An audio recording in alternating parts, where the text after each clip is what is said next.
Deep in the forest, buried beneath decades of silence, stands the ruins of Blackwood Asylum. Its walls are cracked, its windows shattered, and its halls long since abandoned. But the stories that seep from this place refuse to die. Locals whisper that on still nights, you can hear faint cries carried on the wind.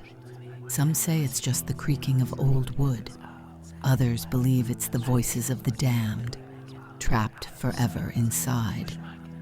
Tonight, we take a journey into the unsettling history of Blackwood Asylum, where echoes of past suffering linger and whispers are said to be more than just the wind. Blackwood Asylum opened its doors in 1886, at a time when modern psychiatry was still in its infancy. It was meant to be a refuge, a place where the troubled could find healing. But the reality was far darker.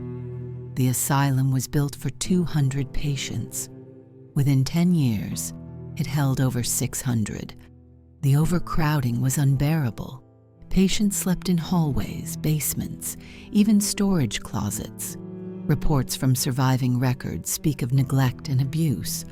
Patients were restrained for days at a time.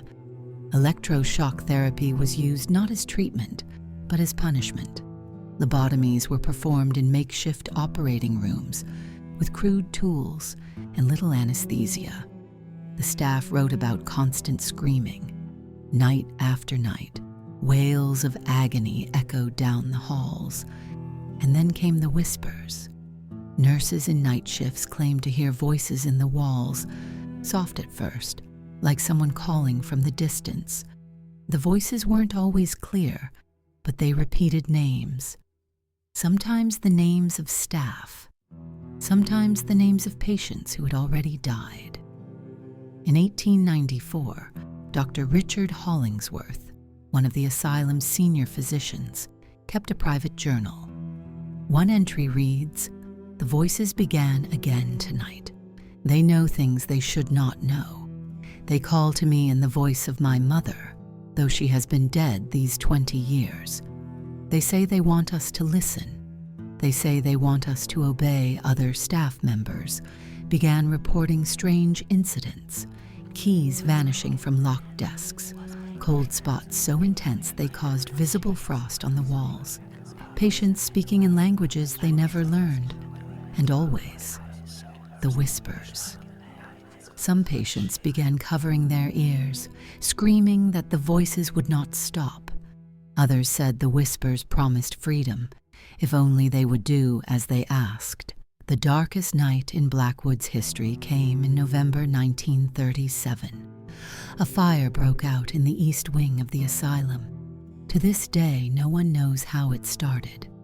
The flames spread unnaturally fast, consuming entire floors within minutes.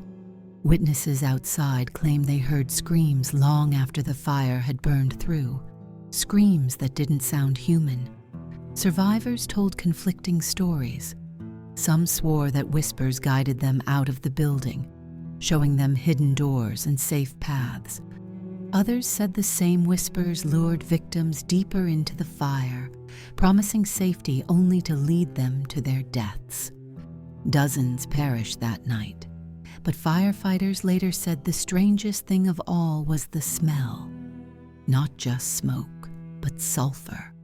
And when the embers cooled, bodies were found in positions that made no sense. Patients huddled in corners, mouths open wide, as if they had been screaming until their last breath. Blackwood never recovered. By the 1950s, the asylum was notorious for abuse, death, and inhumane treatment. Patients begged their families to take them anywhere else. Staff turnover was constant. Most refused to work night shifts. By the late 1960s, it was half empty, decaying, and dangerous. In 1974, Blackwood Asylum closed its doors for good. Patients were transferred elsewhere, and the buildings were left to rot. But locals said the asylum was never truly empty. Hunters reported strange lights flickering in the windows, Teenagers who broke in told of cold hands grabbing them in the dark, and always, those whispers. The asylum became a rite of passage for thrill seekers and ghost hunters. In the 1990s, a group of college students spent the night inside. They brought cameras, tape recorders, and flashlights. Only 3 returned. When asked what had happened, they refused to speak. One was later committed to another mental institution after claiming the voices had followed him home.